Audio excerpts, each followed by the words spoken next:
que uma pessoa com depressão tem? As pessoas se cansam de ter que ser quem elas não são, que a depressão é uma imperfeição do amor.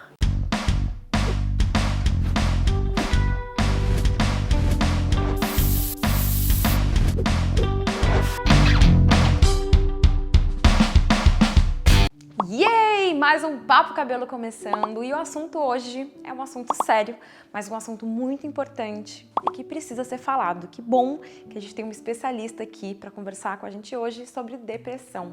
Eu não sei se vocês sabem, mas o Brasil é o país da América Latina com o maior índice de pessoas diagnosticadas com depressão. São quase 6% da população que foi diagnosticada com depressão. A gente está aqui com a Isabela Guedes, que é psicóloga e que vai conversar com a gente sobre esse assunto que eu tenho que respirar fundo para falar sobre ele, porque eu tenho tantas dúvidas, tantas coisas para perguntar, mas eu quero começar do começo. O que é a depressão? É uma doença? A depressão é uma doença, assim como você falou, né? Ela é uma doença, digamos, que faz com que o cérebro funcione de um jeito diferente. Que isso vai ajudar a gente a entender por que a depressão precisa muitas vezes de uma medicação, né? Que só a psicoterapia muitas vezes não vai dar conta do sofrimento que essa pessoa tem, né? A psicoterapia é a terapia que a gente faz no consultório conversando com o terapeuta. Isso, a psicoterapia é um serviço de saúde que é oferecido por psicólogos, por pessoas que têm uma formação e depois, né, depois da graduação, todo um caminho, e aí cada um dentro de uma abordagem, existem muitas abordagens diferentes para lidar com essa clínica, né, para poder fazer uma avaliação, por exemplo, e trabalhar em parceria com a psiquiatria, que seria a especialidade médica adequada para medicar e acompanhar os casos de depressão. Porque a depressão não é só uma questão biológica. Se a gente for pensar em doença de uma forma mais ampla... Não é como uma gripe que você pega. Não. A depressão é uma construção até chegar na doença de fato, é isso? A depressão você não pega, né, no contato com outras pessoas, mas digamos que você conviva com alguém a sua vida toda com uma pessoa que tem depressão. Tá. E essa pessoa vai ser a responsável por cuidar de você, providenciar, né, muitas coisas para a sua vida, vai ser responsável pelo seu desenvolvimento. Como você vai ser afetado pelo comportamento dessa outra pessoa que tem a depressão como uma situação na vida dela, que tem a tristeza, né? Mas que não é só a tristeza. A depressão é algo muito mais amplo, né? A tristeza é um pedacinho bem pequenininho. O que uma pessoa com depressão apresenta, ou eu não sei se todas apresentam algum sintoma, né? Eu pergunto isso porque é engraçado, eu faço terapia há muito tempo, eu tive pânico, síndrome do pânico, e eu busco entender muito essa questão em mim mesma, sabe? Não que eu nunca fui diagnosticada com depressão, nem nada disso, mas é engraçado como quando a gente ouve histórias, né, de pessoas próximas, amigos ou amigos de amigos, que a gente nunca imaginou que aquela pessoa tivesse depressão. E é aquela história, né? A gente não conhece o nosso vizinho, o nosso amigo, os nossos pais, nem o íntimo do nosso companheiro ou companheira. A verdade é que, claro, a gente conhece essas pessoas, mas o íntimo, profundamente, não.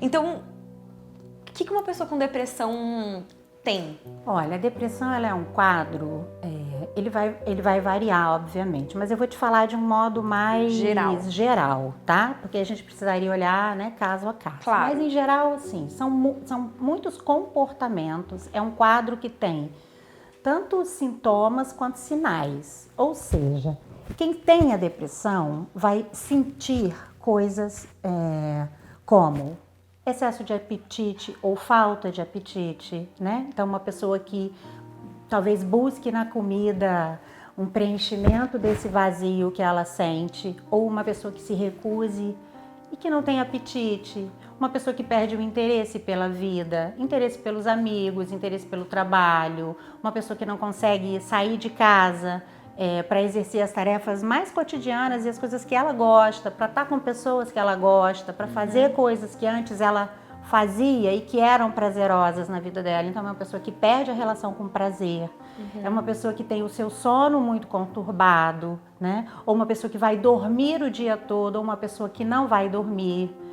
São muito extremos, né? São muitas, é um espectro, né? Na verdade é como se a gente pensasse numa régua, que tem uma ponta e outra, e tem muitas gradações nessa regra, né? Nessa régua, que podem pender mais para um lado ou para outro, ou ficar muito instável, né? E de manhã, e aí se a depressão estiver associada com outros quadros, ela pode acabar se agravando, que seriam outros quadros psiquiátricos, né? Então uma pessoa que vai ter uma alteração de humor muito importante. Você acha que ter essa porcentagem alta de índice de pessoas com depressão diagnosticadas no Brasil tem a ver com o fato de se estar falando mais sobre isso? É uma boa pergunta. A gente tenta estudar de uma forma que a gente possa ampliar, né, tudo que a gente já avançou em termos de conhecimento nessa área. E às vezes a gente chega em alguns pontos que eu creio que agora, né, assim, não só na área da saúde mental, né, mas acho que quando a maneira da gente se comunicar muda toda, né, muda tudo. A internet, assim, é inegável, né, que ela trouxe junto com tudo que veio de bom, de que ampliou, né? E facilitou a vida das pessoas em muitos aspectos, todo um lado ruim também e difícil, né? De pessoas que vão usar esse espaço para promover ataques a outras pessoas, né? Então imagina o efeito disso num jovem, né? Que está em formação, que já tem ali suas questões existenciais presentes, né? E que não encontra um lugar onde alguém vai respeitar isso que ele está sentindo, né? Então, assim, todo esse... A gente não tem como saber se isso influencia o quanto, positiva ou negativamente, mas tem essas duas influências mesmo. Nem todo mundo que consegue alcançar os melhores trabalhos, os melhores casamentos, as melhores... Números de seguidores... vida social perfeita, ser convidado para todas as festas, ser querido por todas as pessoas. Isso não significa não ter uma depressão, né? Isso não significa felicidade. Isso não significa não passar por nenhum tipo de dificuldade, né? Porque tem as frustrações que as pessoas vão continuar tendo na vida, tem as tristezas que as pessoas vão continuar tendo, né? E como é não ter um lugar para compartilhar isso, né, com as pessoas e ter que estar sempre tudo muito bonito.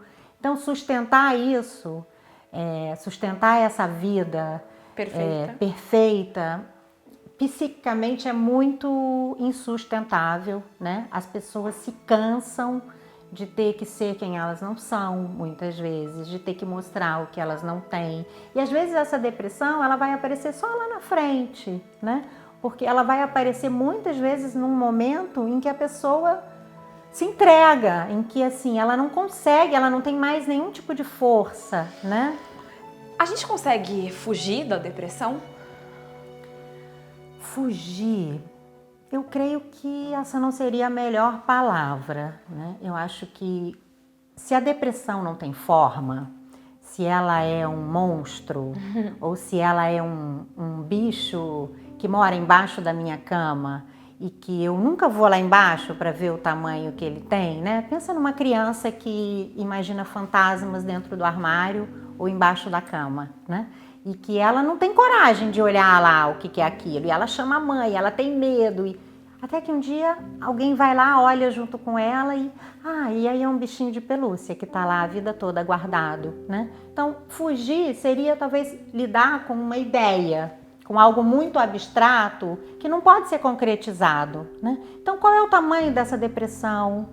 Qual o cuidado que ela precisa? Assim, a gente procura trabalhar muito com desconstruir uma ideia, né, no imaginário e no senso comum de que psicoterapia, ou de que medicação, ou de que médico resolve problemas. Na verdade, a gente não resolve nada, a gente cuida.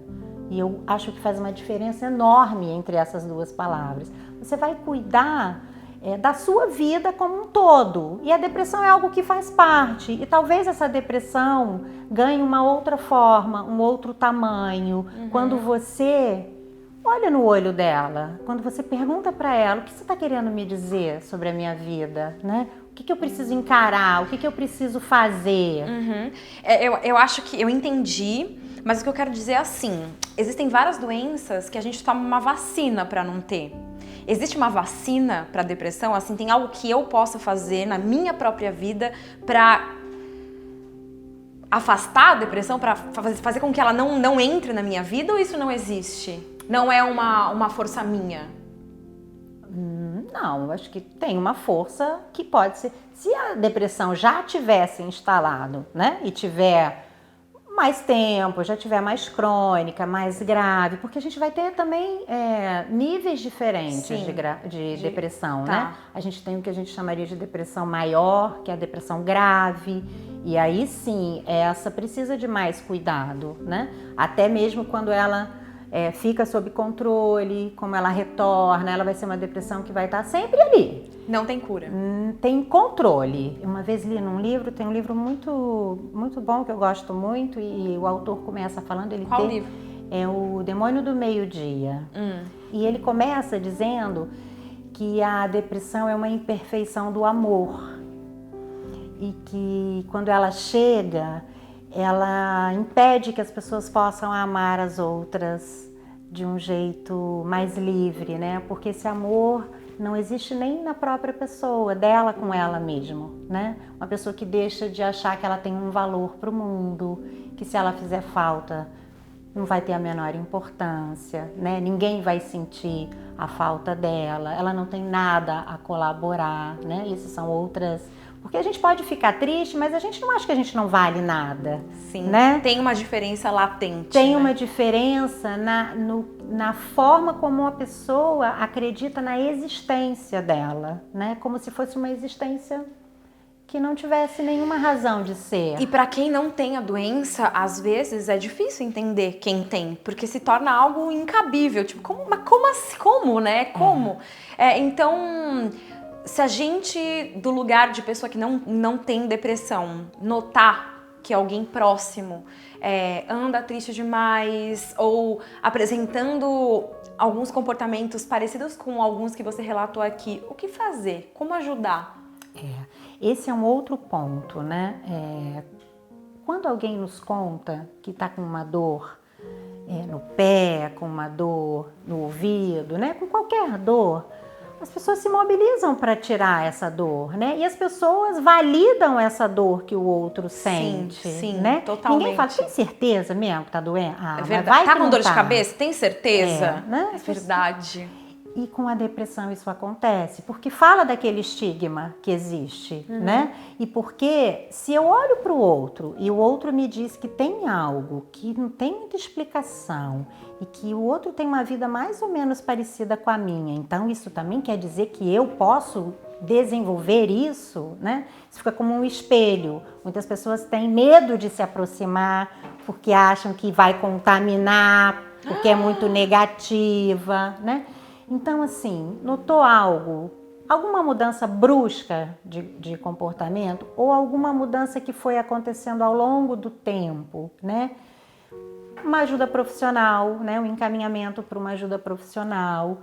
E aí, pode ser o lugar mais próximo de casa, né? A gente tem muitas clínicas públicas que têm que fazer esse papel, né? Exclusivamente de cuidar da saúde mental, que são os CAPs, Centro de Atenção Psicossocial, né? São voltados com atendimentos bem completos para o que muitas vezes essas pessoas precisam. Eu amei sua meia.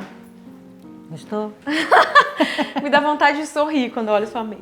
Então, trabalhar com depressão tem essas coisas, viu? A gente precisa ter toda uma forma de fazer as pessoas talvez verem algo na vida que faça com que elas tenham vontade, né, de continuar realizando coisas, né, redescobrindo aquilo que elas têm de bonito para oferecer para as outras pessoas também. E às vezes é uma coisa boba, né? A gente já falou sobre internet, eu sei, mas eu queria muito saber qual é a sua opinião para quem produz e para quem consome, assim, o conteúdo, sabe? Eu até falei, a internet é legal porque a gente pode escolher o que consumir. Será? De certa forma, a gente pode escolher, né? Mas aí dentro de toda a lógica também de como, né, tudo funciona, de que maneira essa escolha é livre, inteiramente livre ou não. Talvez na nossa vida poucas escolhas sejam inteiramente livres, de um modo geral, né? Mas, ok, somos seres que ainda podemos escolher mesmo dentro de um contexto restrito, né? Eu não posso voar, porque eu não sou pássaro, mas dentro da condição de humano eu posso escolher muitas outras coisas, né? Sim. É muito importante a gente ter a responsabilidade quando alguma coisa vai para o mundo, seja de que forma for, né? A internet, olha como ela pode atingir, e olha quantas pessoas ela pode atingir. Então, olha o poder que esse instrumento tem de salvar vidas e de tirar vidas, né? Sim. Quer dizer, o que a pessoa vai fazer com aquele conteúdo é de responsabilidade dela, Claro. de escolha dela. A gente entra Claro. naquele campo da escolha, né? Mas eu acho que, assim, o que eu vejo na prática, e aí tanto na minha prática muito restrita do consultório, quanto também, né, podendo dar aulas, que saindo um pouco desse campo só da clínica, que é um campo de doença, muitas vezes, e para o campo da prevenção, que seria mais o campo da rede social, das pessoas que influenciam a opinião. Se elas têm esse poder, como usar isso a favor de promover saúde, né? Que tipo de assuntos podem ser falados com embasamento, não só por achismos, não só frases soltas, né? Sem responsabilidade, ou desconsiderando estudos importantes, né? Que trazem dados que ajudam a gente a pensar tratamentos, medicação.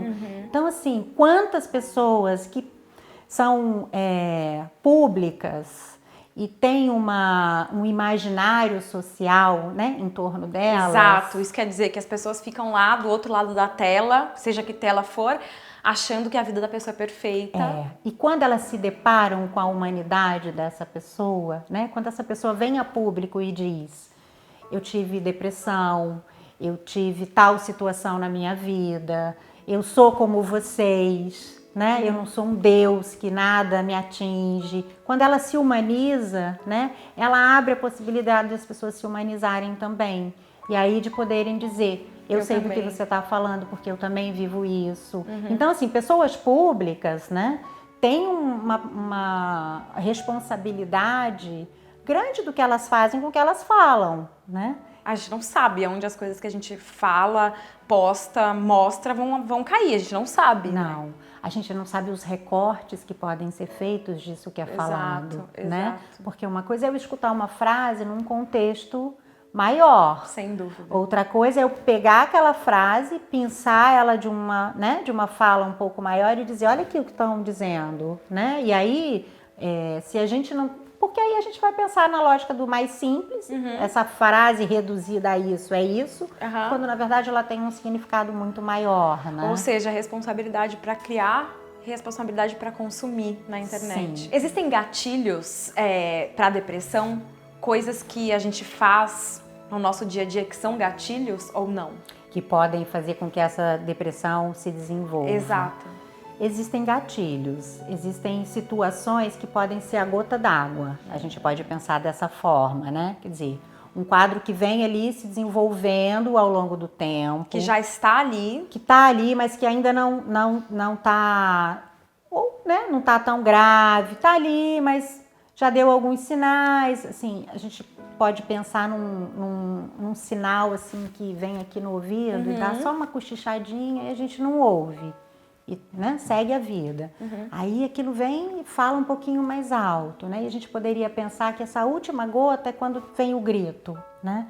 E aí aquilo tudo, né, aquilo tudo rompe, aquilo tudo abre a porta para muitas vivências que não foram cuidadas. E aí podem ser muitos eventos que a gente não tem como dizer, mas foi isso? Mas a gente não pode perder de perspectiva que o isso foi o que abriu para tudo que vem e estava ali de alguma forma, né? O que você teria a dizer para quem está assistindo esse vídeo e pensa que pode ter depressão ou pensa que pode ter algo que está impedindo sua saúde mental de estar bem, sabe? O que você diria?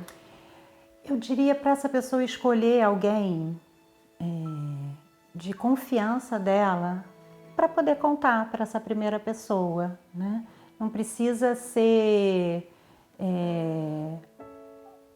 não precisam ser muitas pessoas e também não precisa ser ninguém que... eu acho que essa pessoa seria a mais certa, mas uma pessoa que no coração, né? Assim, tenha respeito, né, por quem ela é, que esteja disposto a ouvir e que dali essa ajuda possa se desdobrar em outras ajudas, né? Se for alguém da internet, se for, né, um pedido de ajuda, como essa pessoa pode formular um pedido de ajuda para alguém, né? Para algumas pessoas eu sei que não é muito simples pedir ajuda, parece que é alguma coisa que a gente está falando que é fácil de fazer e não é. Mas eu vejo isso, mesmo que seja uma ajuda vindo de uma única pessoa, né? Uma possibilidade daquilo se abrir e da pessoa descobrir que receber ajuda seja algo que pode mudar toda uma história, né? Porque teriam muitas outras dicas, mas aí ficam dicas quase de autoajuda e acho que no caso de depressão muitas pessoas nem escutam, né? Então, assim, pedir ajuda eu acho que é um bom... É um bom aprendizado, é um bom começo, Muito obrigada. Muito obrigada. Vai ter a parte 2, 3, 4, 5, 10 desse vídeo. Quero desligar a câmera e fazer mais 1 milhão de perguntas. Muito obrigada. Muito obrigada por vir falar e topar falar desse assunto mesmo. É muito importante mesmo. Obrigada. Agradeço. Espero que vocês tenham gostado do vídeo. Se você acha que alguém aí precisa assistir esse vídeo, manda o link, tá? E comenta aqui embaixo também, não esquece de se inscrever no canal. Um super beijo e até a próxima!